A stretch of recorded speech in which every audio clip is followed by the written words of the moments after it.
संत अनुरुद्धाचार्य जी ने ये वो महिलाओं के बारे में बोला है, उसको सुनकर थोड़ा दुख हुआ है।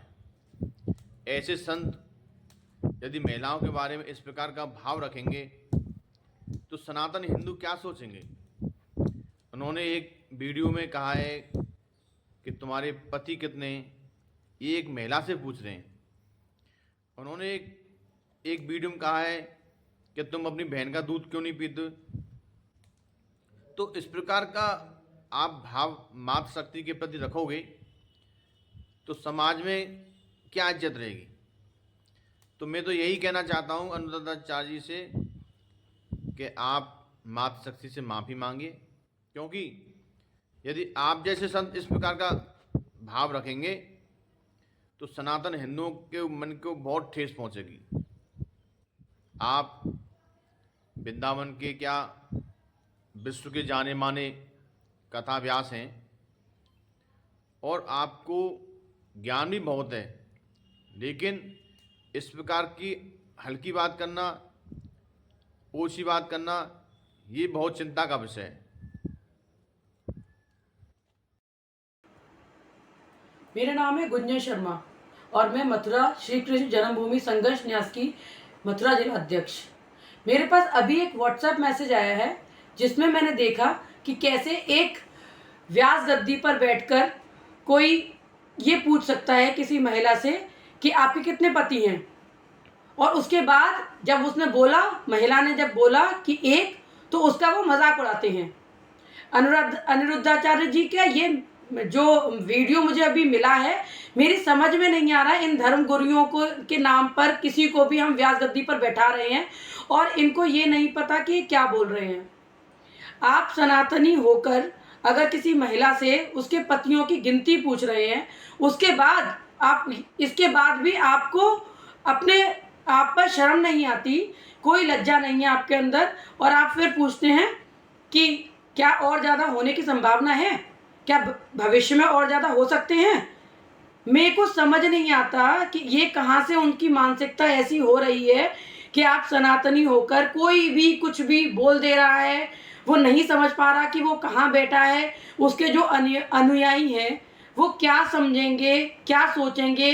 क्या हमारी संस्कृति और सभ्यता हमें ये बताती है कि हमारे 4 पति होने चाहिए? क्या हमें उनसे या उनकी पत्नी से ये पूछना चाहिए कि उनके कितने पति और पत्नियां हैं? मैं आप सभी से हाथ जोड़कर प्रार्थना करती हूँ कि ऐसे पाखंडी गुरुओं का साथ छोड़िए, अपने घर में बैठिए, अपने ग्रंथों को पढ़िए, उनके बारे में जानिए और अपने सभी जो कार्य हैं वो स्वयं अपनी इच्छा से करिए। इनसे कोई पूछने की, इनकी सलाह मानने की कोई आवश्यकता नहीं है। ये आपकी मति को भ्रष्ट करने का कार्य कर रहे हैं और इन सभी से आपको और अपने परिवार को भी बचा के रखिए। कोई आवश्यकता नहीं है आपको इनकी कथाओं में जाके भीड़ बढ़ाने की, इनको दान देने की, इनके लिए पंडाल सजवाने की, इनको बुलाने की और इनके लिए इतना सब कुछ करने की। इनकी फॉलोअरशिप जितनी ज़्यादा बढ़ रही है, इनकी मानसिकता उतनी ज़्यादा तुच्छ होती जा रही है।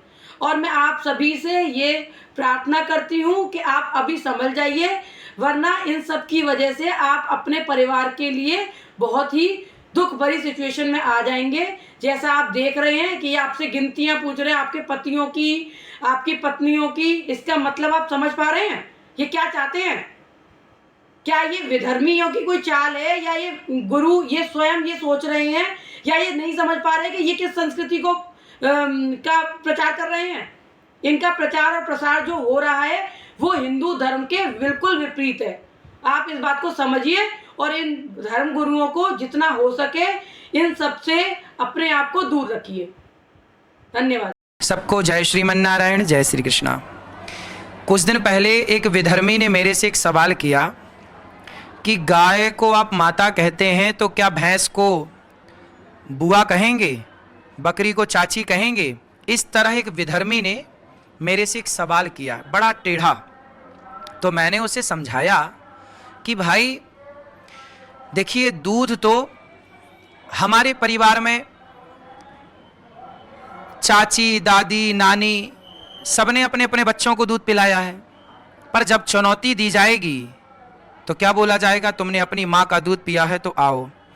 तो हम चाची, नानी, मौसी, बुआ सबका नाम ना लेकर कहेंगे हाँ मैंने अपनी माँ का दूध पिया है, तो माँ को ही माँ कहा जाएगा, सबको माँ नहीं कहा जाएगा। उसी तरह गाय को ही माँ कहा जाएगा, बकरी और भैंस को माँ नहीं कहा जाएगा।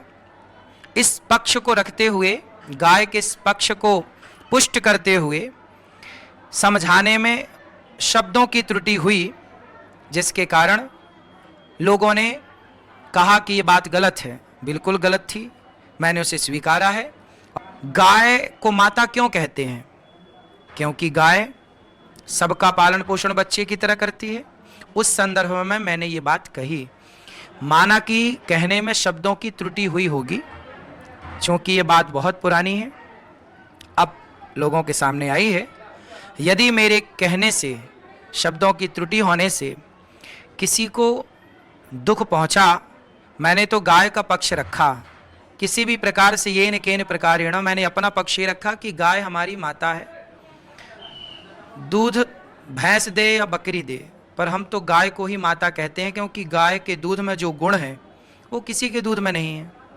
इसलिए माँ गाय को कहा जाए। और यदि मेरे इस गाय के पक्ष को रखने में कोई शब्दों की त्रुटि हुई हो तो आप कृपालु हैं, दयालु हैं, दास को बार बार क्षमा कीजिए। मैं तो आप सबके चरणों की पांव की धूल हूँ। मेरे शब्दों की त्रुटि आप जरूर क्षमा करेंगे, ऐसा मुझे आप सब पर पूरा पूरा भरोसा है, विश्वास है। सबको